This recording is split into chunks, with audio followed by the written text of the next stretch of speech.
And we're going to keep mixing it at a slightly slower speed. So on a KitchenAid, you're going to look for a 4.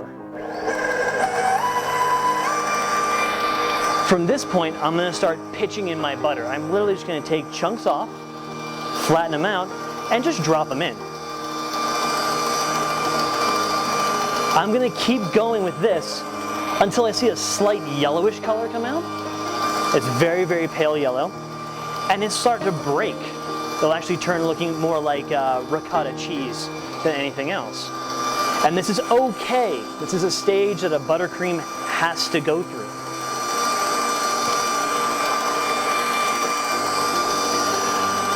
I find that this varies depending on where you are. I like to have a pound on reserve at all times to do this. I find that between 12 and 13 ounces you can get a very light buttercream. If you want a stronger butter flavor, you can add the whole pound. It will hold it. So, as it's going, you'll see it kind of taking on a slight hue of yellow. Very, very, very pale colors. And don't be shy about throwing butter in, just keep tossing, it'll be okay.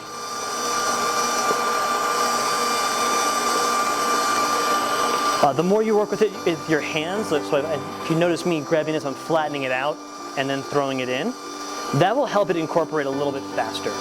So instead of a really long wait time, we can just kind of push it together, make small, flatter chunks and things like that, and drop it in. So we can make small, and they can be, big pieces too, and that'll work as well. So we keep going, go a little faster. Quit being so shy with it. So keep flattening it out.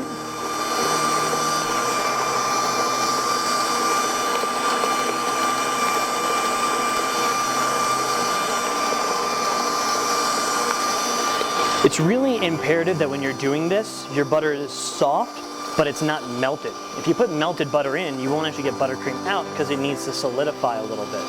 So if it's melted, it's just going to turn everything back into soup pretty much. And it's a product you can't save.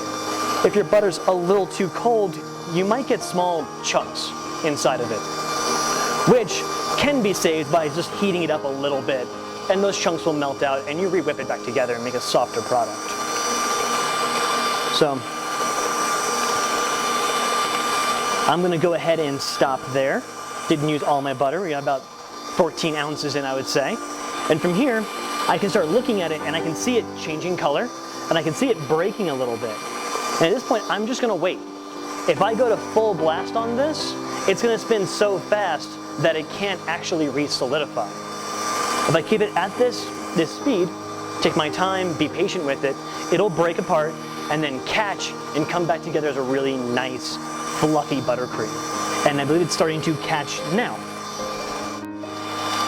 So, and now that it's caught, we have a nice, airy, fluffy buttercream. From here, if I want to have more air in it, it's okay to turn the speed up. After it's caught, it's not going to break again. So I can push this all the way up, give it a second of really being whipped around, and with this, it'll incorporate more air, making it softer feeling, having a better texture, as well as just being a little bit faster melting in your mouth. So there we have it. We have a Swiss buttercream. The reason I like Swiss buttercream so much is besides being easy to make, it's also relatively shelf stable. If I'm not using it immediately, I can keep it wrapped up on my counter. Also, it's a very sturdy product, so if I'm making cakes and I'm making tall 3-4 tier cakes, it has the strength to hold up its layer without being squeezed out from the pressure or the weight.